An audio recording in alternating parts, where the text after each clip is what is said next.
My name is Dr. Anthony Levatino. I'm a practicing obstetrician-gynecologist, and I've performed over 1,200 abortions. Today I'm going to describe a third trimester induced abortion, which is performed at 25 weeks to term. At this point, the baby is almost fully developed and viable, meaning he or she could survive outside the womb if the mother were to go into labor prematurely. Because the baby is so large and developed, this procedure takes 3 or 4 days to complete. On day 1, the abortionist uses a large needle to inject a drug called digoxin. Digoxin is generally used to treat heart problems, but a high enough dosage of digoxin will cause fatal cardiac arrest. The abortionist inserts the needle with the digoxin through the woman's abdomen or through her vagina and into the baby, targeting either the head, torso, or heart. The baby will feel it. Babies at this stage feel pain. When the needle pierces the baby's body and the digoxin takes effect, the life of the baby will end. The abortionist then inserts multiple sticks of seaweed called laminaria into the woman's cervix.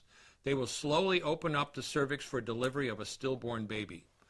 While the woman waits for the laminaria to dilate her cervix, she carries her dead baby inside of her for 2 to 3 days.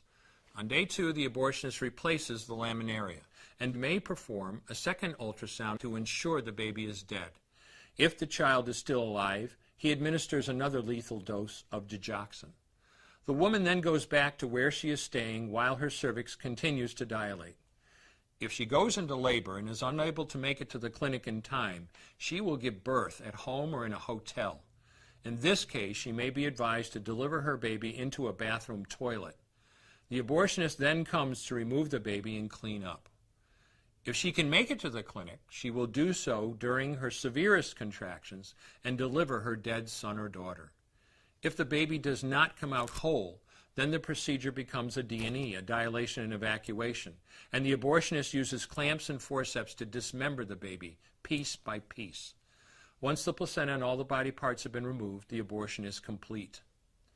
Late-term abortions have a high risk of hemorrhage, lacerations, and uterine perforations, as well as a risk of maternal death. Future pregnancies are also at a greater risk for loss or premature delivery due to abortion-related trauma and injury to the cervix. As I mentioned at the beginning, I'm Dr. Anthony Levatino, and in the early part of my career as an OBGYN, I performed over 1,200 abortions. One day, after completing one of those abortions, I looked at the remains of a preborn child whose life I had ended, and all I could see was someone's son or daughter. I came to realize that killing a baby at any stage of pregnancy for any reason is wrong. I want you to know today, no matter where you're at or what you've done, you can change. Make a decision today to protect the preborn. Thank you for your time. I will no longer do any more abortions. When you finally figure out that killing a baby that big for money is wrong, that it doesn't take you too long to figure out it doesn't matter if the baby is this big or this big or this big or maybe even this big, it's all the same. And I haven't done any since then, and I never will.